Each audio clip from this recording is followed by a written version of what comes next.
एक बात, मैं एक मसला आपको बता कर जा रहा हूँ। 6 महीना में अगर शादी हुई है और 6 महीने में बच्चा पैदा हो जाता है तो वो बच्चा हलाल माना जाएगा। हाँ, अगर 6 महीने से एक दिन इधर अगर बच्चा पैदा हो जाए तो वो बच्चा हराम माना जाएगा, इसलिए कि इसकी दलील कुरान में मौजूद है। दिल में यकीन रखना चाहिए कि नहीं, अल्लाह जो करता है हमारे लिए अच्छा करता है। चाहे हमें बीमारी से आजमाए वो भी एक अल्लाह की, उसमें अल्लाह की एक मसलियत है। अल्लाह अगर हमें भूख से आजमाए उसमें भी अल्लाह की एक मसलियत है।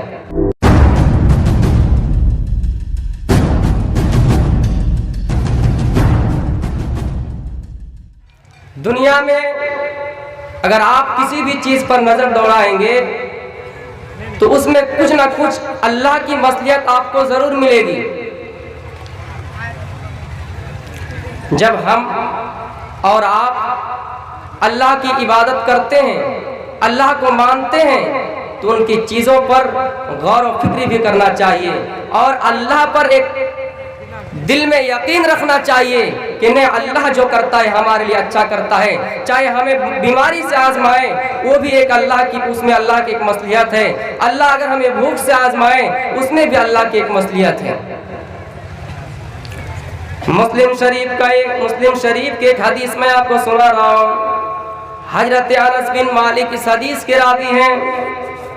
एक ऐसा आदमी था जो अपने ऊंट पर सारा सामान लादकर किसी जगह का यात्रा करने के लिए चला। खाने के लिए टिफिन में खाना कसा, सोने के लिए, बिछाने के लिए चादरें ली और ओढ़ने के लिए कंबल लिए और ऊंट के ऊपर बैठकर सफर करने लगा। थोड़ी दूर जाने के बाद जब वो थक जाता है फिर एक ऐसी जगह पे बैठता है आराम करने के लिए। अल्लाह का मंजर देखिए, कुदरत का करिश्मा देखिए। उसके ऊंट अपना सारा सामान समेत गायब हो जाता है। यह आदमी अपने ऊंट की तरफ देखता है तो ऊंट भी नहीं है और सामान की तरफ देखता है तो सामान भी नहीं है। बड़े आश्चर्य में पड़ गए, हैरान हो गए और इन्होंने पूरे जंगल को तलाशा, पूरे जंगल को ढूंढा पर कहीं ऊंट नहीं मिला और ना ही सामान मिला। मेरे प्यारे साथियों, ये फिर आदमी ढूंढते ढूंढते शरीर में थकावट आ जाती है और बैठ जाते हैं। मेरे प्यारे साथियों, फिर उनको नींद आ जाती है। अल्लाह का करिश्मा देखिए, जब उनकी नींद खुलती है, आँख खुलती है, फिर अचानक वो आदमी देखता है कि वो ऊंट जहाँ से गुम हुआ था, वो ऊंट जहाँ से गायब हुआ था, वो ऊंट उसी जगह पे खड़े हैं। उस ऊंट के ऊपर उतना सामान है, जो सामान उस ऊंट के ऊपर लादा हुआ था वो सारा सामान ऊंट के ऊपर है। इन्होंने खुशी के चोट में अल्लाह का शुक्रिया अदा किया और ये जुमला अदा किए, अल्लाहुम्मा अंता अब्दी व अना रब्बुक। आय अल्लाह, तू मेरा बंदा है और मैं तेरा रब हूँ। खुशी के चोट में क्या जुमला निकला कि अल्लाह तू मेरा बंदा है और मैं तेरा रब हूँ। लेकिन उनकी नीयत सही थी। मेरे प्यारे साथियों, अल्लाह रब्बुल आलमीन ने उन्हें बख्श दिया इसलिए कि उनकी नीयत सही थी। वो कहना ये चाहते थे कि अल्लाह तू मेरा रब है और मैं तेरा बंदा हूँ, लेकिन खुशी के चोट में ये जुमला निकल गया क्योंकि अल्लाह ताला दिलों का मालिक है। अल्लाह ताला फरमाता है, लोगों मैं तुम्हारी सूरत को नहीं देखता हूँ, मैं तुम्हारी माल और दौलत की तरफ नहीं देखता हूँ, मैं देखता हूँ तो तुम्हारी नीयत की तरफ देखता हूँ, तुम्हारे अमाल देखता हूँ, तुम्हारी नीयत देखता हूँ कि तुम्हारी नीयत में क्या है। हम और आप कुर्बानी बड़े शौक से करेंगे, लेकिन एक बात याद रखिएगा, अल्लाह के पास ना कुर्बानी के जानवर का गोश्त पहुँचता है और ना उनके खून पहुँचता है, आपकी नीयत पहुँचती है। अगर आपकी नीयत सही तो आपकी कुर्बानी जायज है, आपकी कुर्बानी ठीक है। अगर नीयत सही नहीं है तो कुर्बानी ठीक नहीं है। आपको मालूम है फिरौन ने भी एक गलत जुमला कहा था। फिरौन ने लोगों को जमा किया और फरमाया फहशरा फनादा, लोगों फक़ाल अना रब्बुकुमुल आला, मैं तुम सबका सबसे बड़ा बुलंद व बरतर रब हूं। यानी फिरौन ने अल्लाह को छोड़कर अपने आप को माबूद का और रब का दावा किया। फिरौन के जुमले भी गलत थे और उस आदमी के जुमले भी गलत थे, लेकिन अल्लाह ने उसको माफ कर दिया, फिरौन को माफ नहीं किया और मूसा अलैहिस्सलाम को हुक्म दिया, ऐ मूसा फसरी बिइबादी लैलम इन्नकुम मुत्तबिऊन, रातों रात अपनी कौमों को लेकर चले जाओ। जब मूसा अलैहिस्सलाम ने अपनी कौम को लेकर निकला, जब रास्ते में देखा कि समंदर है, पानी ही पानी है, कैसे पार हुए, परेशान हो गए मूसा अलैहिस्सलाम और उनके कौम। अल्लाह रब्बुल आलमीन ने हुक्म दिया, मूसा फज़रिब बिअसाकल बहरा, अपने लाठी को समंदर पर मारो, रास्ता निकल जाएगा, रास्ता बन जाएगा। मूसा अलैहिस्सलाम ने अपने लाठी को समंदर पर मारा, दोनों तरफ का पानी एक तरफ, दोनों तरफ का पानी दो तरफा हो गया और बीच में से रास्ता निकल गया। मूसा अलैहिस्सलाम और उनके कौम पार हो गए। फिरौन ने जब पीछा किया, फिरौन भी पीछा किया, जब वो भी पार होना चाहा उस रास्ते से, अल्लाह ने पानी को हुक्म दिया, दोनों तरफ के पानी आओ और मिल जाओ और फिरौन को गर्क कर दो। दोनों तरफ के पानी आया और फिरौन को गर्क कर दिया और समंदर ने फिरौन की लाश को बाहर निकाल फेंक दिया। लोगों ने उसको दफनाने की कोशिश की लेकिन दफना नहीं पाए। लोगों ने उसको जमीन के अंदर गाड़ने की कोशिश की लेकिन मिट्टी ने भी उसकी लाश तक नहीं छोया। फरमाया, इस जैसे फिरौन बनकर लोगों की लाश को हम जमीन भी नहीं छोएंगे। मेरे प्यारे साथियों, आज भी फिरौन की लाश जिंदा जाबिद हमारे लिए मिसाल बनी हुई है, निशान इबरत है। हमें और आपको अल्लाह की नेमतों का शुक्रिया अदा करना चाहिए। जुमले ये थी, उनका भी संगीन जुर्म, इनका भी संगीन जुर्म, लेकिन इनकी नीयत सही और फिरौन की नीयत सही नहीं। अच्छा, हम पूछ सकते हैं किसी से कि अल्लाह क्या होता है? अरे भाई हमको मालूम नहीं अल्लाह क्या है, हम अल्लाह के बारे में जानकारी लेंगे, तो ये चीज जायज है। लेकिन फिरौन ने कहा वो हमारा रब्बुल आलमीन, रब क्या होता है? मैं ही तो सबसे बड़ा रब हूँ। फिरौन के जुमला भी वही था, लेकिन फिरौन की नीयत ये थी, अरे रब क्या होता है, मैं ही तो सबसे बड़ा हूँ। मेरे प्यारे साथियों, नीयत पर हर चीज डिपेंड है। वाइन तउद्दू निअमतल्लाहि ला तुसूहा, ऐ लोगों, हम और आप अल्लाह की नियामतों को शुमार नहीं कर सकते, हम और आप अल्लाह की नियामतों को गिन नहीं सकते। अगर पूरे समंदर का पानी को सिया बना दिया जाए और जंगलों में लकड़ियां काट काट कर कलम बना दिया जाए, फिर भी हमारे पेपर भर जाएंगे, डायरी फुल हो जाएंगे, लेकिन अल्लाह की नियामतों को शुमार नहीं कर सकते, अल्लाह की नियामतों को गिन नहीं सकते। कोई इंसान ये तसव्वुर करे कि हम इंसान के बालों को गिनेंगे, हम अपने बालों को गिनेंगे तो बालों को गिन सकता है। समंदर के कतरे बना दिया जाए और उनके कतरे को एक एक करके गिनना चाहे तो गिन सकता है, लेकिन अल्लाह की नियामतें इतनी है, वइन तउद्दू निअमतल्लाहि ला तुसूहा, कि हम और आप अल्लाह की नियामतों को शुमार नहीं कर सकते हैं। ऐ इंसानों, हम जब सूरज पर नजर दौड़ाएंगे, अल्लाह ने सूरज को कैसे बनाया, इन सूरज को बनाने में भी अल्लाह की बड़ी हिकमत है। सूरह यासीन सूरह नंबर 36 आयत नंबर 38 के अंदर अल्लाह ताला फरमाता है, वश्शम्सु तजरी लिमुस्तक़र्रिन लहा ज़ालिका तक़दीरुल अज़ीज़िल अलीम। अल्लाह ने सूरज को मुकर्ररा वक्त के लिए पैदा कर दिया। ये सूरज अपने वक्तों में, मुकर्ररा वक्तों में दौड़ता फिरता है। हम और आप ये जनरेटर लाइट जलाए हैं, हमारी रोशनी करीब से करीब 20 फीट 50 फीट तक जाएगी, लेकिन इतनी बड़ी कायनात, इतनी बड़ी दुनिया, एक ही सूरज उनको रोशनी देता है और पूरे दुनिया को उजाला कर देता है। आपको मालूम है 2012-13 में एक मर्तबा अंधेरी हुई थी, दिन बिल्कुल अंधेरे में तब्दील हो गया था। हमें कैसा लग रहा था, सिर्फ 1 मिनट अंधेरा रहा तो हमें कैसा लगा। ये सूरज अल्लाह की कितनी बड़ी नियामत है, ये सूरज को पैदा करने में अल्लाह की कितनी बड़ी हिकमत है। कभी तो सूरज को नबी अकरम जनाब मुहम्मद रसूलुल्लाह जैसे हस्ती से तशबीह दिया और फरमाया, वो सिराजम मुनीरा, ऐ नबी, हमने आपको सूरज की तरह चमकने वाला रोशन बना कर भेजा है। सूरज किसी को नहीं देखता कि कौन हिंदू है, कौन मुशरिक है, कौन ईसाई है, कौन काफिर है, बल्कि सूरज सबके घर में रोशनी पहुंचाता है। हाँ, एक बात आपको बताता हूँ, सूरज को भगवान का दर्जा मत देना, इसलिए कि अल्लाह ने सूरज को पैदा किया और अल्लाह के मातहती सूरज है। अल्लाह जिस वक्त चाहेगा सूरज को तुलू करेगा और जिस वक्त चाहेगा उनको डुबाएगा। आपने कभी नहीं देखा कि सूरज पूरब की जगह पश्चिम से उगा है, तुलू हुआ है। वो अलग बात है कि कयामत की अलामत बताई गई है कि पश्चिम की तरफ से निकलेगा, लेकिन आज तक की नजर में, तारीख में आप देखिए, नहीं, हाँ, सूरज को भगवान की दर्जा देने की कोशिश मत करना, इसलिए कि अल्लाह फरमाता है सूरज को मैंने बनाया, सूरज को मैंने बनाया और मेरे ही हुक्म से वो चलता है। सूरज के पास इतनी ताकत नहीं कि वो रात में आए और चांद की रोशनी को मगलूब कर दे, चांद की रोशनी पर गालिब आ जाए और चांद की रोशनी से वो ज्यादा रोशन हो जाए। आपने कभी नहीं देखा लशम्सु यंबगी लहा अन तुद्रिकल कमर, सूरज के पास इतनी ताकत नहीं कि वो चांद के रोशनी पर गालिब आ जाए, चांद के रोशनी को मगलूब कर दे। ये सूरज भी अल्लाह की एक बड़ी नियामत है। जब हम और आप चांद की तरफ नजर दौड़ाएंगे, ये चांद को अल्लाह ताला ने कितनी बड़ी हिकमत से पैदा किया। वल कमर कद्दरनाहु मनाजिला, अल्लाह ताला ने चांद के लिए भी मनाजिल मुकर्रर कर दिए, 28 और 29वीं मनाजिल।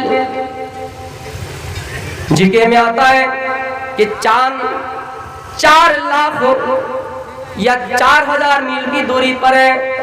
इस चांद पर 1969 से 1972 तक 12 वैज्ञानिक जा चुके हैं, वहां पर झंडे भी गाड़ के आए हैं। रॉकेट से अगर आप सफर करेंगे तो 13 घंटा, कार से करेंगे तो 130 घंटा। अल्लाह ताला ने इन चांद को बड़ी हिकमत से पैदा किया। लोगों, चांद के अंदर जो दाग बना हुआ है, आप जो उस चांद की तरफ बीच में वो चीजें देखते हैं, कभी आपने उसको देखने में चेंजिंग पाए? अल्लाह का कितना बड़ा करिश्मा है, अल्लाह का कितना बड़ा कुदरत है।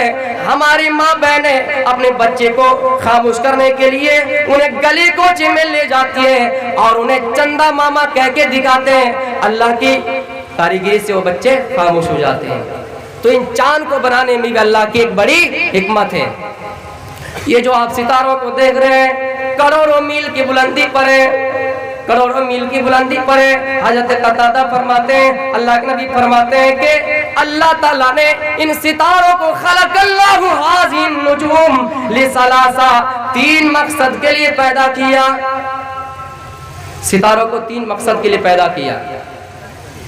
ज़ीनतन लिस्समा, आसमान की जीनत के लिए, वरुजूमन लिश्शयातीन, शयातीन को कंकड़ी मारने के लिए, व अलामतन युहतदा बिहा, और उसके जरिए से जिहाद की सिमत मालूम करने के लिए अल्लाह ताला ने सितारों को 3 मकासद के लिए पैदा किया है। जब हम अल्लाह की एक एक चीजों पर गौर करेंगे तो हमें अल्लाह की नियामतें जरूर मिलेंगे, अल्लाह की मसलिहात जरूर मिलेंगे। आपको मालूम है, यूट्यूब पर सर्च कीजिए, वहुवल्लज़ी मरजल बहरैनी वजअल बैनहुमा बरज़खन व हिज्रन महजूरा। एक ऐसे समंदर भी है जहां पर पानी की 2 लहरें बह रहा है, यानी एक ही समंदर 2 तरह का पानी है। एक हाजा अज़बुन फुरात व हाजा मिल्हुन उजाज, एक हाजा अज़बुन फुरात और दूसरा व हाजा मिल्हुन उजाज, यानी एक में मीठा पानी और दूसरे में खारी पानी। यानी अल्लाह का ये करिश्मा है। और अल्लाह ताला फरमाता है कि हमने उनके दरमियान पोशीदा आड़ बना दी, हमने उनके दरमियान पोशीदा दीवार खड़ी कर दी। आप देखिएगा वो पानी कभी मिलेगा नहीं। आप एक ही तालाब पर, एक ही नदी पर दूध भी छोड़ेंगे, शहद भी छोड़ेंगे, दूध और शहद मिल जाएगा। लेकिन अल्लाह का करिश्मा है, अल्लाह का कुदरत है कि वो पानी कभी मिलता नहीं है। अल्लाह ताला ने उनके दरमियान एक आड़ पैदा कर दिए है। इंसानों, कभी अपने नफ्स पर भी गौर किया है? बड़े फख्र से चलते हैं, गाल फुलाकर चलते हैं, लोगों को घमंडी दिखाकर चलते हैं, लेकिन कभी अपने वजूद पर गौर किया है कि अल्लाह ताला ने इंसान को किस चीज से पैदा किया? अल्लाह ताला ने इंसान को एक हकीर पानी से, नुत्फे से पैदा किया। सूरह तारिक सूरा नंबर 86 आयत नंबर 5 के अंदर पढ़िए, फलयंजुरिल इंसानु मिम्मा खुलिक, इंसान को गौर करना चाहिए अल्लाह रब्बुल आलमीन ने उसे किस चीज से पैदा किया है। खुलिका मिन माइन दाफिक, उसे उछलते हुए पानी से पैदा किया है। यखरुजु मिन बैनिस सुल्बि वत तराइब, जो मर्द की पीठ और औरत की छाती से निकलता है। अल्लाह ताला ने उस हकीर पानी से इंसान को पैदा किया है। और उस पानी के कतरे में कम से कम 35,000 जरासीम होते हैं। उस पानी से इंसान का वजूद हुआ है, इंसान की विलादत हुई है और अपने आप को फख्र करते हैं। अल्लाह ताला ने उन पानी को माँ के पेट में, मादर रहम में, सुम्मा जअलनाहु नुत्फतन फी क़रारिन मकीन, महफूज करके रख दिया मादर रहम में। अल्लाह ताला ने उन पानी की हिफाजत किया। यानी जब हमारी माएँ जब काम करती है, रोटी बनाती है, फिर भी वो पानी टस से मस नहीं होता है। अल्लाह ने उनको महफूज जगह में रख दिया। फिर फरमाया सुम्मा जअलनाहु सुम्मा खलकनल अलक़ता मुज़ग़ता, अल्लाह ने उस नुत्फे से, उस हकीर पानी से पहले जमा हुआ खून बनाया, फिर उस जमे हुए खून से गोश्त का लोथड़ा बनाया, फिर उस गोश्त के लोथड़े में हड्डियां बनाई, फकसौनल इज़ाम लहमा, फिर उन हड्डियों में गोश्त पहरा दिए। ये सारी चीज माँ के पेट में हो रहा है। अल्लाह ताला फरमाता है कि ऐ लोगों फतबारकल्लाहु अहसनुल खालिकीन, अल्लाह ताला सबसे ज्यादा और अच्छा पैदा करने वाला है। दुनिया में आपने किसी को नहीं देखा और कयामत की शुभ तक आप देख नहीं पाएंगे। हाँ, इंसान की शक्ल बनाई जा सकती है, इंसान की शक्ल बनाई जा सकती है, उनके धड़कनों को बाईपास सर्जरी से जिंदा रखा जा सकता है। किसी के मरने के बाद 6 घंटे के अंदर अंदर किसी की आंख ले ली जाए और किसी में लगा दी जाए तो वो देख सकता है, लेकिन किसी की मौत के बाद दोबारा कोई रूह देने वाला नहीं है। किसी की आंख अगर फूट जाए, किसी की आंख अगर खराब हो जाए तो कोई डॉक्टर दुनिया का नहीं है कि उसको दोबारा आंख लगा कर दिखा सके और उस आंख को ठीक कर सके। मेरे प्यारे साथियों, ये सारी चीज माँ के पेट में हो रहा है। अल्लाह ताला फरमाता है कि लोगों, तुम्हारा दिमाग तुम्हारी माँ के पेट में हम बना रहे थे, तुम्हारी माँ खाना बना रही थी, हम तुम्हारा दिमाग बना रहे थे, तुम्हारी माँ बाजार जा रही थी, हम तुम्हारे पैर बना रहे थे, तुम्हारी माँ रोटी खा रही थी, रोटी बना रही थी, सालन तरकारी बना रही थी और हम तुम्हारे हाथ बना रहे थे। ये अल्लाह का करिश्मा है, हर इंसान को गौर करना चाहिए। एक मर्तबा एक औरत बड़े चैलेंज करती थी कि यार सारी चीजें बदलती है दुनिया की, लेकिन धर्म में चेंजिंग क्यों नहीं आती है। मैंने कहा श्री कृष्ण जी के बारे में पढ़िए। श्री कृष्ण जी ने फरमाया यदा यदा ही धर्मस्य ग्लानिर्भवते, जब धर्म के अंदर बिगाड़ पैदा होंगे, जब धर्म के अंदर बिगाड़ पैदा होंगे तो अधर्म तक तरक्की करेगा।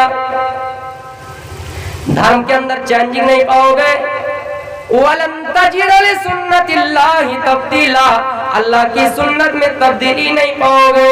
उसने कहा नहीं, चेंजिंग आना चाहिए, जमाना बहुत तरक्की कर गई है, लोग चांद पर जा चुके हैं। उस औरत को जवाब ये दिया गया कि हमारी माएँ और बहनें आदम से लेकर अभी तक बच्चे 9 महीने में 8 महीने में पैदा करती है, तो 5 महीने में पैदा कर रहे हैं। क्या बोलता है कि इस्लाम क्या बोलता है कि बच्चे 6 महीने में पैदा करके दिखाए, 5 महीने में पैदा करके दिखाए। इन सबको ऐसे ही जवाब देना चाहिए। एक बात, मैं एक मसला आपको बता कर जा रहा हूँ। 6 महीना में अगर शादी हुई है और 6 महीने में बच्चा पैदा हो जाता है तो वो बच्चा हलाल माना जाएगा। हाँ, अगर 6 महीने से एक दिन इधर अगर बच्चा पैदा हो जाए तो वो बच्चा हराम माना जाएगा, इसलिए कि इसकी दलील कुरान में मौजूद है। तो मेरे प्यारे साथियों, जो कहे कि इस्लाम में चेंजिंग करनी चाहिए, जो कहे इस्लाम में तब्दीली करनी चाहिए, तो उनको ऐसे ही जवाब देना चाहिए, क्योंकि ईंट का जवाब पत्थर से नहीं देंगे तो वो जवाब नाकिस हो जाएगा, अधूरी हो जाएगा। अयहसबुल इंसानु अय्युत्रका सुदा, ऐ इंसानों, क्या तुम समझते हो कि तुम्हें ऐसे ही छोड़ दिया जाएगा? नहीं। अलम यकुन नुत्फतम मिन मनिय्यिन युमना, हमने तुम्हें एक नुत्फे से पैदा किया। अयहसबुल इंसानु अय्युत्रका सुदा अलम यकुन नुत्फतम मिन मनिय्यिन युमना सुम्मा काना अलकतन फखलक फसव्वा फजअल मिनहु ज़ौजैन ज़कर वल उन्सा। फिर हमने नस्ल इंसानी को जारी रखने के लिए, हमने नस्ल इंसानी को आबाद रखने के लिए, हमने मादरे रहम में तुम्हारे माँ के पेट में बच्चा भी पैदा किया और बच्ची भी दिया, यानी लड़का भी पैदा किया और लड़की भी पैदा किए। अल्लाह फरमाता है कि हमने मादर रहम में लड़का भी दिया और लड़की भी दी। अगर 3 लड़की पैदा हो जाए, सास बहू को कह गए चौथा अगर लड़का ना हो तलाक दे दूंगी। ये आजकल शौहर भी कहते हैं, मर्द भी कहते हैं कि अगर चौथा लड़का ना हो तो तलाक दे दूंगा। हालांकि गलती लड़का की है। लड़के के मनी पर डिपेंड करता है कि बच्चा होगा या बच्ची। अगर लड़के के मनी में ज्यादा जरासीम पाए जाएं या उनकी स्पीड ज्यादा हो तो लड़का पैदा होगा, वरना लड़की। ये चीज लड़के की गलती है। लेकिन कोई अगर अपने बीवी को डांटता है तो उनके मुंह पर कहिए। अगर कोई सास अपनी बहू को डांटती है तो उनसे कहिए कि ये सास नहीं बल्कि डाइन है, बल्कि चुड़ैल है। उनसे कहिए कि तेरे पैर कब्र में लटक चुके हैं और तुझे पोता का ख्वाहिश है। जब ये पोता, जब तुम्हारी मौत आएगी तो जब तुम्हारी मौत आएगी और तुम खासोगे तो तुम्हें निकाल कर बाहर फेंक देंगे। तुम ऐसे ही कर रहे हो। ये चीज गलत है मेरे भाई। अल्लाह ने जिसकी जी किस्मत में जो लिख दिया वो कर दिया। अल्लाह फरमाता है कि मादर रहम में हमने बेटा और बेटी इसलिए पैदा किया ताकि नस्ल इंसानी आबाद रहे, रिश्ता लोगों से जुड़ता जाए। अगर बेटा ही बेटा पैदा होता जाए तो बेटी कहां से मिलेंगी? बेटी को अल्लाह के नबी ने रहमत बनाए, लेकिन हम और आप उसको बिगाड़ दिए। हम और आप उनके इज्जत को बरकरार नहीं रखे। फिर फरमाता अलैसा ज़ालिका बिक़ादिरिन अला अय्युहियल मौता। इंसानों, क्या मरने के बाद तुम्हारा दोबारा वजूद नहीं होगा? क्या तुम सोचते हो कि तुम्हारा हिसाब व किताब मरने के बाद खत्म हो जाएगा? नहीं, अल्लाह ताला तुम्हें दोबारा जिंदा करने पर भी कादिर है। अल्लाह ताला तुम्हें दोबारा जिंदा करेगा और तुमसे हिसाब व किताब लेगा। कैसे दोबारा जिंदा करेगा? एक मर्तबा हज़रत इब्राहिम अलैहिस्सलाम से अल्लाह से ही सवाल किया। सूरह बकरा सूरह नंबर 2 आयत नंबर 260। क़ाल इब्राहिम रब्बी इन्नी अरिनी कैफ़ तुहियल मौत। ऐ अल्लाह, मरने के बाद इंसान को दोबारा कैसे जिंदा करेगा? अल्लाह फरमाता है इब्राहिम क़ाल वलम तुमिन, क्या ईमान नहीं है? फरमाया क़ाला, हाँ ईमान है। भला क्यों नहीं? वलाकिन लियत्मइन्ना क़ल्बी, लेकिन मेरे दिलों को सुकून पहुंच जाएगा, मेरे दिलों को इत्मीनान पहुंच जाएगा। दिखाइए मरने के बाद कैसे इंसान को दोबारा जिंदा करेंगे। हज़रत इब्राहिम को अल्लाह ताला ने फरमाया कि फ़ख़ुज़ अर्बअम मिन अत-तैर, 4 परिंदों लो, 4 परिंदों को अपने हाथों में लो और उसे उड़ाकर मारूस कर लो। यानी इस तरह उन्हें पालो, इस तरह उन्हें पोषो कि वो तुम्हारी सारी इशारा समझ जाए। जिस तरह आपने देखा होगा जो बंदर का खेल लेके आते हैं, बंदर बंदरिया को नचाते हैं और उनसे कहते हैं कि ससुराल किस तरह जाते हैं, वो जाकर दिखाते हैं। अगर बीवी शौहर से नाराज हो जाए तो बीवी कैसी करती है, मुंह टेढ़ा करके भागती है महके। ये सारी चीज बंदर और बंदरिया को सिखा दिए जाते हैं। उस तरह अल्लाह रब्बुल आलमीन ने फरमाया इब्राहिम तुम 4 परिंदे लो और उसको उड़ाकर मानूस कर लो, तुम्हारी इशारा वो समझ जाए। 4 परिंदों को लिया, अल्लाह ताला ने फरमाया इब्राहिम उन 4 परिंदों को जिबा कर दो और उनके गोश्त को पहाड़ों में अलग अलग करके रख दो। 2 बोटी इस पहाड़ के किनारे रखो, 2 बोटी उस पहाड़ के किनारे रखो। इब्राहिम अलैहिस्सलाम ने इसी तरह किया।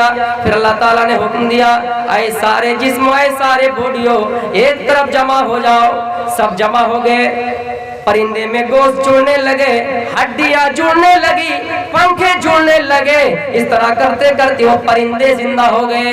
इस तरह करते करते वो परिंदा जिंदा हो गया।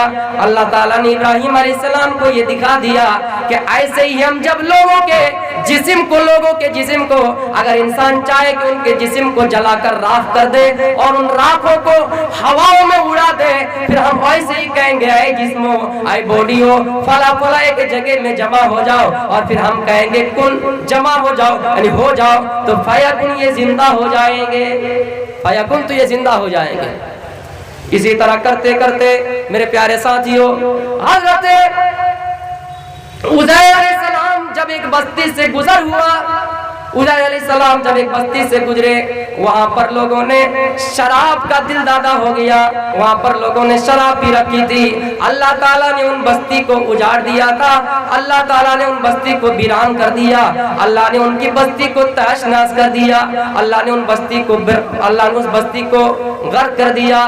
जब उजैर अलैहिस्सलाम उस बस्ती से गुजरे तो देखा कि ये बस्ती वीरान पड़े। अल्लाह से फौरन सवाल कर बैठा, ये अल्लाह ये बस्तियां जो वीरान पड़े हैं, इनके आदमी मर चुके हैं, इनके सारे सामान बेकार हो गए, ये अल्लाह तू इनको कैसे दोबारा जिंदा करेगा। अल्लाह ताला ने उजैर अलैहिस्सलाम को मौत दे दी। फ़अमातहुल्लाहु मियता आम, 1 साल के लिए नहीं बल्कि 100 साल के लिए उजैर अलैहिस्सलाम को मौत दे दी। फिर 100 साल के बाद फिर उजैर अलैहिस्सलाम को उठाया, फिर जिंदा किया और उजैर अलैहिस्सलाम से पूछा, उजैर अलैहिस्सलाम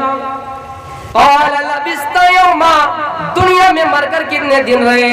उजैर अलैहिस्सलाम कह रहे हैं लबिस्तु यौमन औ बाद यौम, दिन का कुछ हिस्सा या एक दिन या उससे कुछ कम। यानी बताते हैं, तफसीर वाले लिखते हैं कि हजरत उजैर अलैहिस्सलाम को जब अल्लाह ने मौत दी, वो सूरज निकल रहा था, सूरज के तुलू होने का वक्त था। अल्लाह ताला ने इस टाइम में उजैर अलैहिस्सलाम को मौत दी और शाम के सूरज गुरूब होने से पहले अल्लाह ताला ने उजैर अलैहिस्सलाम को जिंदा किया। मेरे प्यारे साथियों, हम और आप अगर गौर करेंगे तो सारी चीजें अल्लाह की नियामतें ही मिलेंगी। अल्लाह ताला के बारे में आता है कि लोगों, अल्लाह ताला एक ऐसी जात है कि फरमाते हैं एकम वो ईश्वर, वो गॉड, वो ईश्वर जो सारे दुनिया का रचनाकार, रचयिता और रचनाकार है, वो एक ही है, दूसरा नहीं, जरा सा भी नहीं, किंचन जरा सा भी नहीं। एक ही द्वितीयो नास, एक ही द्वितीयो नास, वो एक ही है, दूसरा नहीं। अल्लाह की जात बता रहे हैं, लोग उन्हें कई नामों से बुलाएंगे, एकम विप्रो सत्वहुदा वदनीन, लोग उसे कई नामों से बुलाएंगे। यानी अल्लाह के बहुत सारे नाम होंगे। कोई खालिक से पुकारेगा, कोई जब्बार से पुकारेगा, कोई अल्लाह ताला को रज़्ज़ाक से पुकारेगा, कोई अल्लाह ताला को मालिक से पुकारेगा, कोई अल्लाह ताला को कुद्दूस से पुकारेगा। मेरे प्यारे साथियों, वलिल्लाहिल अस्माउल हुस्ना, अल्लाह के बेहतर से बेहतर नाम है, लोग अल्लाह को इस नाम से पुकारेंगे। आगे फरमाया नकासिए कस्कीजा जनीता न कदीफा, वो ईश्वर ऐसा है जिसको दुनिया की किसी हस्ती ने जाना नहीं, वो ईश्वर ऐसा है जिसको किसी माँ ने जाना नहीं, किसी बाप ने जाना नहीं, वो ईश्वर ऐसा है और ना ही उसके मातर, ना ही उससे कोई जाना है, यानी ना वो किसी का बेटा है और ना उसके कोई बेटा है। जब कुरान पढ़ेंगे लम यलिद वलम यूलद वलम यकुल लहू कुफुवन अहद, वो ईश्वर ऐसा है जिसको दुनिया में किसी ने पैदा नहीं किया और ना ही उसके बतन से कोई हुआ है। ये ईश्वर के अवसाफ बता रहे हैं। लोगों, जब इन सारी नियामतें अल्लाह ही के लिए है तो कुछ मांगना अगर है, किसी चीज की जरूरत पड़ जाए तो अल्लाह ही से मांगे। या चित्तियो पिम्मिम्मा नस्तस्मा देवी सोड़ी रिसा, ईश्वर से ही मांगे, कोई दूसरा देने वाला नहीं है, कोई देवी देवता तुम्हें कुछ देने वाला नहीं है। कुरान में उदऊनी अस्तजिब लकुम, ऐ लोगों, कुछ मांगना है तो मुझसे ही मांगो, बेटा बेटी मांगना हो तो मुझसे ही मांगो। अगर तुम्हें सेहत चाहिए तो अल्लाह ही से मांगो। या अल्लाह, हमारी जिस्म में कमजोरी है, हमारी तबीयत में नासाज, ही अल्लाह साजगार कर दे। इन सारी चीजों को अल्लाह ही से मांगनी चाहिए। इन क्योंकि सारी चीजों का रचनाकार और रचयिता अल्लाह ही है, कोई दूसरा नहीं है। ला इलाहा इल्लल्लाह हल्ले पापन इल्लल्लाह परंपरा, तू जो चाहे स्वर्ग जपेदा मोहम्मद, उस ईश्वर के अलावा कोई दूसरा माबूद नहीं है। हाँ, अगर किसी इंसान को जन्नत जाना है, किसी इंसान को पर्दन नगर जाना है, किसी इंसान को अगर पैराडाइज के अंदर जाना है तो मुहम्मदुर रसूलुल्लाह के शरीयत को अपनाना है, मुहम्मदुर रसूलुल्लाह के शरीयत को फॉलो करना है। इसलिए कि रामचरित्र मानस में लिखा है, तब तक सुंदर मद्दी को या बिना महाबत पार ना होया, मोहम्मद के अलावा कोई दूसरा रास्ता नहीं है।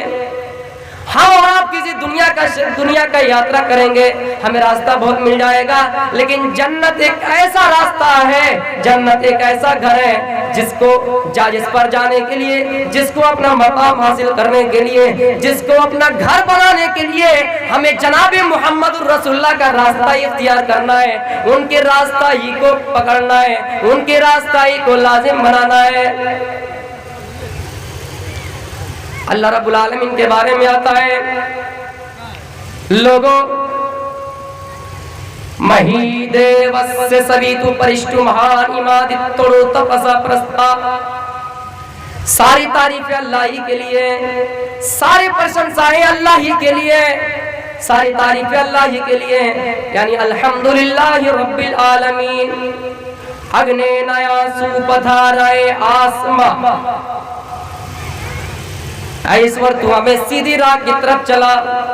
ईश्वर जो इस्लाम का रास्ता है, जो सीधा सीधा मर गए, उसी पर हमको चला।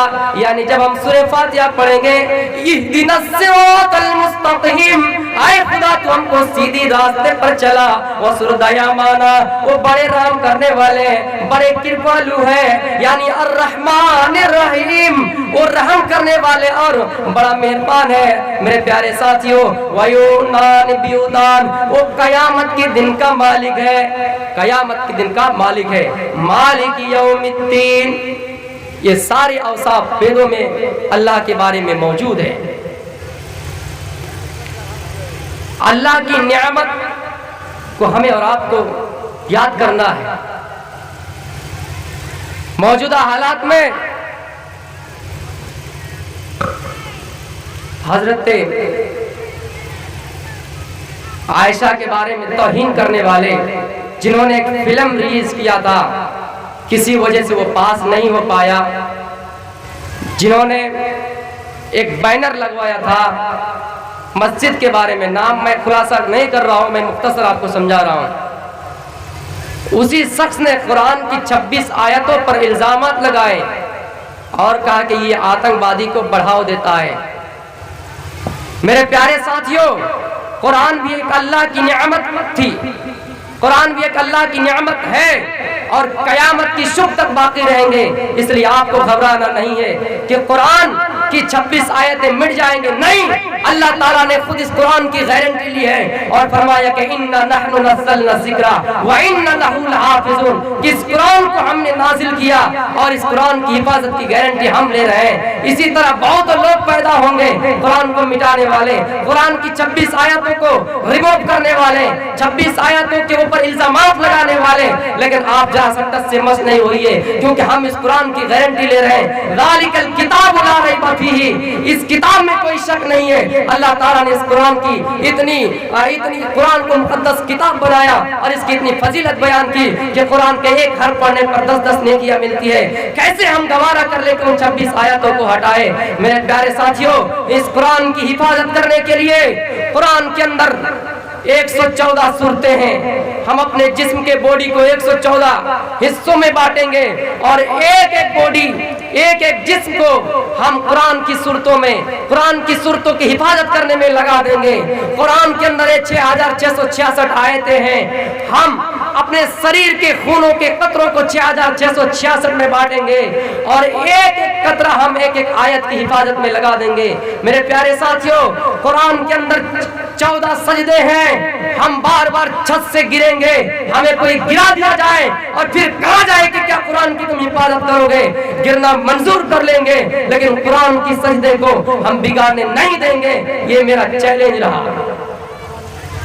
1985 में भी कोलकाता में ऐसा हुआ, एक आदमी ने 56 आयतों पर इल्जामात लगाए और कोलकाता हाई कोर्ट में उन्होंने भी अर्जी दाखिल किया कि कुरान की 56 आयतों को रिमूव कर दिया जाए।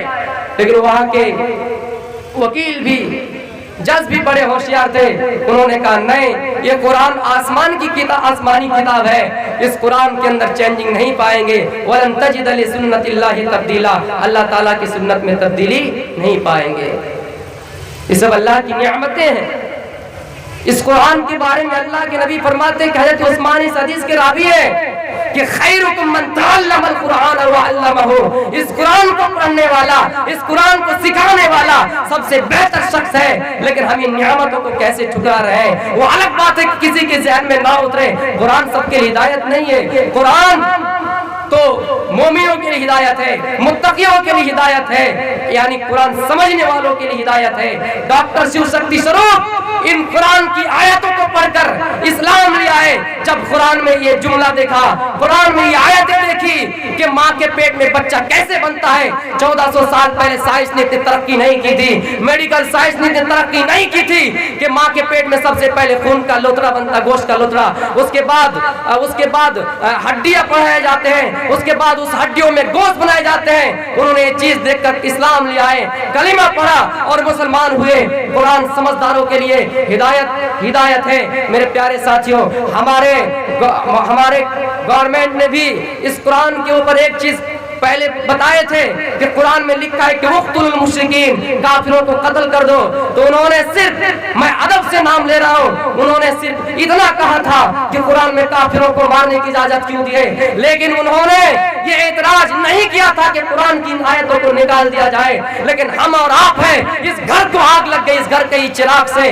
हम और आप हैं जो हम और आप कुरान को नहीं समझ पाए हैं। हम और आप हैं जो कुरान को ताकों में बंद करके रख देते हैं। इन कुरान की एक एक आयत, एक एक हमारे लिए निशान इबरत बनी हुई है। ये आसमानी किताब है, कयामत की शुभ तक आप इसमें चेंजिंग नहीं पाएंगे।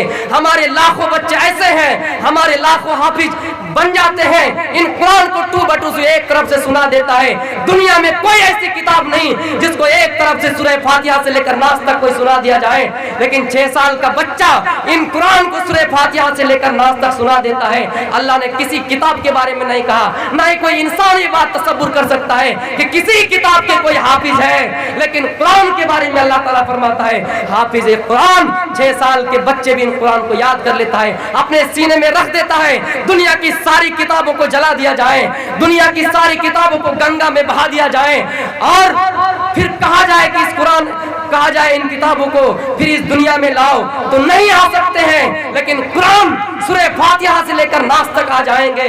जो एतराज करने वाले हैं, मैं तुमसे कह रहा हूं कि इस कुरान को तुम 26 आयतें बता रहे हो, ये जिहाद आतंकवादी के समारोह में बात करती है। नौज़ुबिल्लाह, आज तो समाज ऐसे हो गए हैं। मुसलमानों, हमें और आपको जागना है। हमारे सामने एक और मामला पेश आया कुछ दिन पहले। अहमदाबाद के रहने वाली, गुजरात के रहने वाली वो लड़की जिनका नाम आयशा, उन्होंने साबरमती नदी पर छलांग लगाकर अपने आप को खुदकुशी कर लिया, आत्महत्या कर ली। मुसलमानों, शादी एक अल्लाह की नियामत थी, शादी एक अल्लाह की नियामत थी। अल्लाह के नबी फरमाते हैं कि जब कोई दुल्हन बन के घर आती है तो बरकत लेकर आती है, लेकिन हमने और आपने उन बरकत को खत्म कर दिया। और इनके कारण, इनका वजह सिर्फ यही है कि हम और आप पैसों पे, हम और आप दौलत पे मर गए हैं। हम और आप दौलत पर ये कर रहे हैं कि हमारे पास दौलत हो। एक बात याद रखना, ये इंसान के पेट जो है, ये पेट नहीं बल्कि अलमारी है। अगर इंसान को गोदामों के बराबर, इंसान को अगर खजाना दिया जाए, सोना दिया जाए, फिर भी इंसान का पेट भरने वाला नहीं है। इंसान का पेट अगर कोई भर सकता है तो वो कब्र की मिट्टी है। आपके पास हजारों दौलत आ जाए, फिर भी आप चाहेंगे और एक बिल्डिंग हमें मिल जाए, फिर भी आप चाहेंगे हमें 1 करोड़ और रुपया मिल जाए। आपका ये पेट पैसों और दौलत से नहीं भरने वाले हैं, कब्र की मिट्टी है जो आपके पेट भरा सकते हैं। वो आयशा,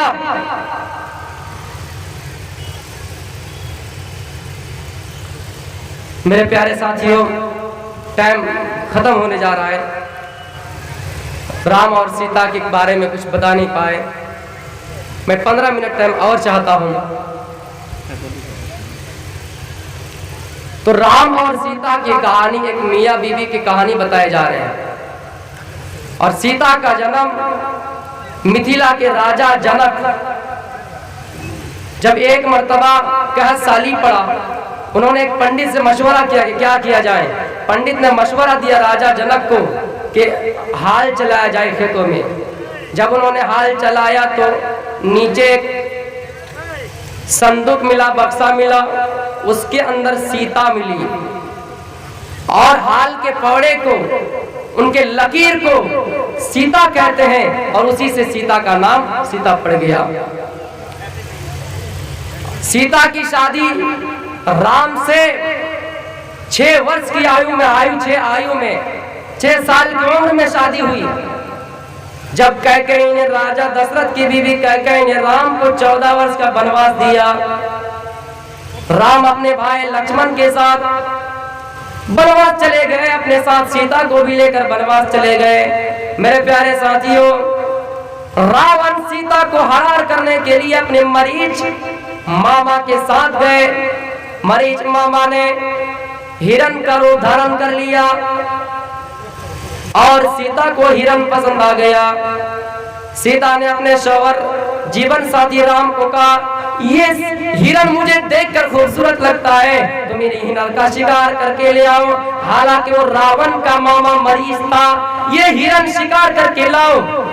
वो अपने बीबी की बात सुनकर हिरण शिकार करने के लिए जाता है। जब देर हो जाता है, फिर सीता अपने देवर लक्ष्मण को भी भेज देती है, कब तुम चले जाओ, क्या बात है, राम के आने में देरी हो रहा है, राम के आने में देरी हो रही है, तुम भी चले जाओ। ये लक्ष्मण अपने भाभी की हिफाजत के लिए थे, ये लक्ष्मण अपने भाभी सीता की हिफाजत के लिए थे। वो जा नहीं रहे थे। उन्होंने कहा, मेरे देवर तुम बड़े कमजोर आदमी हो, क्या तुम्हें डर लगता है आने में? उन्होंने ये कहकर उनको भेज दिया।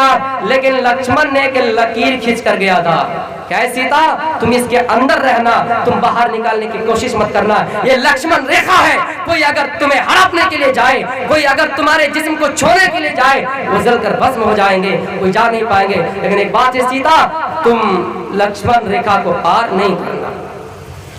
ये कहकर लक्ष्मण भी चले और ये रावण ने पंडित का रूप धारण करके आ गया। पंडित का रूप धारण करके आ गया और सीता से उन्होंने कुछ खाने के लिए मांगा। सीता खाना लाए और लक्ष्मण रेखा पार नहीं कर रही है, सीता को मालूम है। ये बाबा बनकर गए रावण।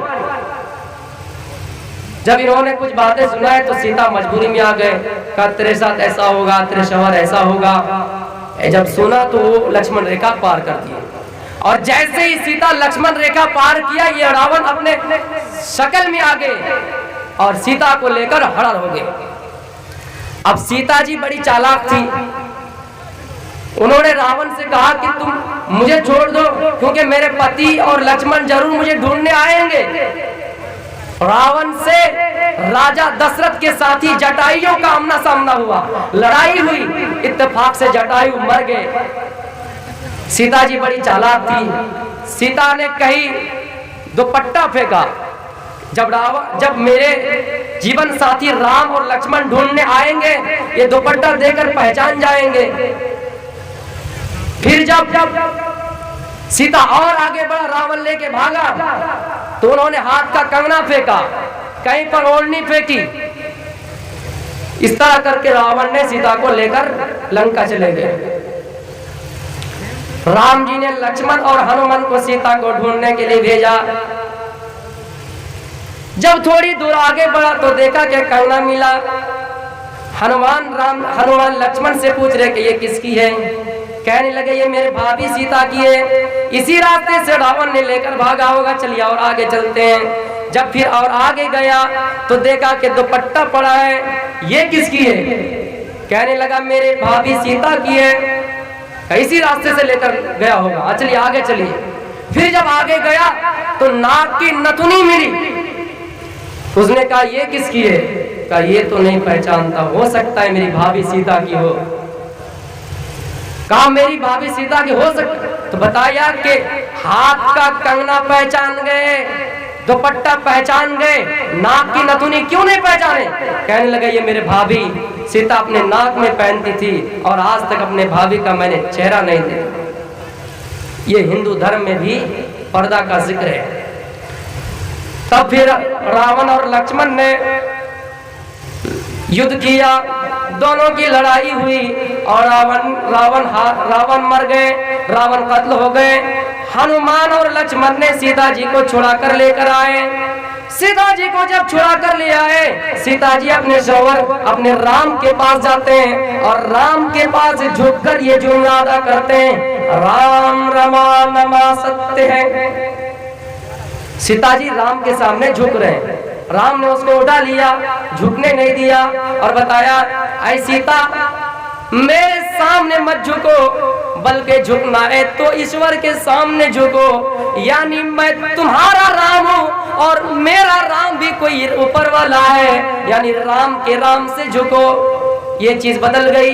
अब ये पढ़ी जाती कि राम नमा सत्य है, राम सच है, लेकिन वो संस्कृत का जुमला ये था कि राम रमा नमा, यानी राम के सामने झुको और राम रमान सत्यास्तिम, राम के राम सच है। यानी राम जी सीता जी से कह रहे हैं कि मेरे सामने मत झुको, बल्कि मेरा भी कोई राम है ऊपर वाला, उसके सामने झुको। मेरा भी कोई राम है और वो राम सच है, उसके सामने झुको। मेरे प्यारे साथियों, इसी चीज को तो श्री कृष्ण जी बताया था कि यदा यदा ही धर्मस्य गला निर्भवति भारता। जब धर्म के अंदर बिगाड़ पैदा होंगे तो अधर्म तरक्की करेंगे, यानी धर्म मिट जाएगा और अधर्म तरक्की करेंगे। मेरे प्यारे साथियों, जब अधर्म तरक्की करेंगे तो मैं ईश्वर का रूप लेकर आऊंगा, मैं मनुष्य के रूप लेकर आऊंगा, अवतार लेकर आऊंगा। यानी यहाँ श्री कृष्ण जी ने अपने आप को भगवान का दावा किया, लेकिन यही वो कृष्ण जी है। एक मर्तबा जंगल में सोया हुआ था, किसी ने हिरण शिकार करने के लिए आया, हिरण शिकार करने के लिए आया। उन्होंने अपना तीर कमान से छोड़ा, इत्तेफाक से हिरण को तीर नहीं लगा, बल्कि वो तीर आकर श्री कृष्ण जी के पैर में लगा और उस तीर में जहर घुसा हुआ था। श्री कृष्ण जी के पैर में लगा और श्री कृष्ण जी उस जहर से मर गए। अब बताइए मेरे प्यारे साथियों, यही वो श्री कृष्ण जी है। ये एक मर्तबा उनकी गोपियां, उनकी बीबियां नदी में नहा रही थी, कपड़े उतारकर साहिल में किनारे में रख दिए और नंगी होकर नदी में नहा रहे। श्री कृष्ण जी उन सारी बीबियों के कपड़े को लेकर पेड़ पर चढ़ जाया करते हैं और बांसुरी बजाते हैं। जब बीबियां नहाकर उठी तो देखा कि कपड़ा गायब, कौन ले गया? देखा कि श्री कृष्ण जी पेड़ पर चढ़े बांसुरी बजा रहे हैं और बीबियां चीख कर कह रही है, गोपियां कह रही है कि कपड़ा लाओ, कपड़ा लाओ। श्री कृष्ण जी कपड़ा नहीं ला रहे हैं। इत्तेफाक से लड़कियां मारे शर्म के अपने एक हाथ पिस्तान पर, एक हाथ शर्मगे पर रख कर आए और कपड़ा लिए। मेरे प्यारे साथियों, यही वो सीता जी है। जब बचपन में एक मर्तबा किसी बागीचे में खेल रही थी और उन्होंने एक जोड़ी नर और मादा तोते को देखा, आपस में राम और सीता के बारे में कहानी गा रहे हैं। राम के साथ अयोध्या के राजा राम है, मिथिला के राजा जनक पुत्री सीता जी के साथ उनकी शादी होगी, विवाह होगा, निकाह होगा। जब सीता जी ने उसकी जुमले को सुना तो उन दोनों को पकड़ लिया और पिंजरे में कैद कर दिए। नर तोता और मादा तोती को उन्होंने पकड़कर पिंजरे में कैद कर लिए और उन्हें सही से पूछा।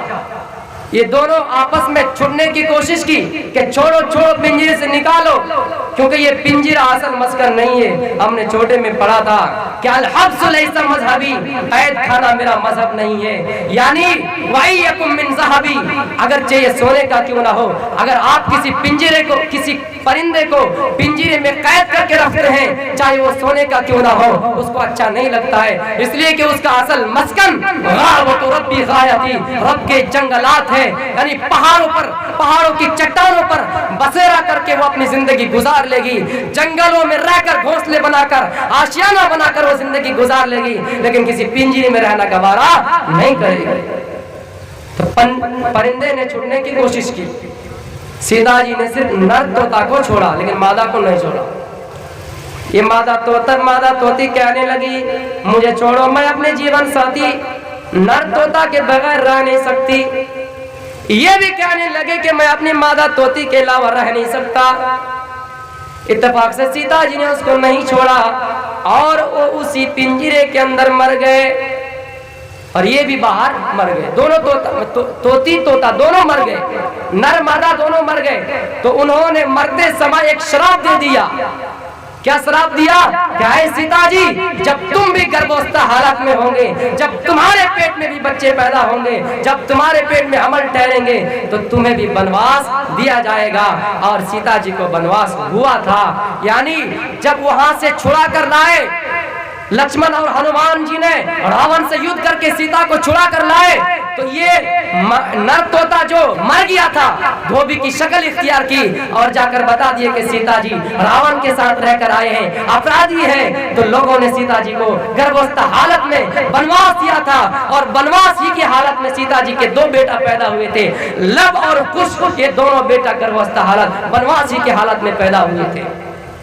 जानवरों को कैद रखना ये छोटी मोटी बात नहीं, इसमें गुनाह भी होता है।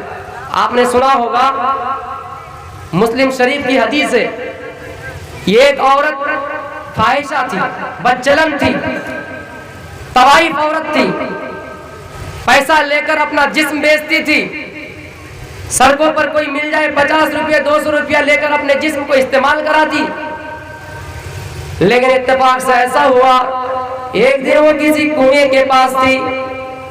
एक दिन ऐसा हुआ कि वो किसी कुएं के पास थी और एक कुत्ता अपनी जीभ निकला हुआ हाँकता हुआ आया। उस औरत को रहम आ गया। उस औरत ने अपनी ओढ़नी को, अपने दुपट्टे को कुएं में डाला और पानी उठाया, फिर उस ओढ़नी को चिबा कर उसके जबान पर दे दिया, कुत्ते के जबान पर दे दिया। अल्लाह के नबी सल्लल्लाहु अलैहि वसल्लम खुशखबरी सुनाते हैं कि ऐ औरत, यानी वो औरत जिन्होंने कुत्ते को पानी पिलाया, प्यासा कुत्ते को पानी पिलाया, प्यासा कुत्ते को पानी पिलाया, हिया मिन दखल जन्ना, वो जन्नत के अंदर है। उसी किस्म के एक वाकया और भी आता है। एक ऐसा आदमी था जिन्होंने अपने घर में एक बिल्ली को बांध रखा था, जिन्होंने घर में एक बिल्ली को बांध रखा था। उन्हें 24 घंटा, एक दिन 2 दिन बिल्ली को बांधा रखा, ना ही उसने खाना दिया और ना ही पीने के लिए पानी दिया। वो बिल्ली तड़प तड़प कर मर गई। अल्लाह के नबी फरमाते कि वो शख्स जहन्नमी है। जानवरों के साथ भी ऐसा सुलूक, अगर आप सही सुलूक करेंगे तो हो सकता है अल्लाह के नबी खुशखबरी देने वाले हैं, आपको जन्नत मिल जाए। एक बात मैं आपको कह रहा हूं, आप किसी के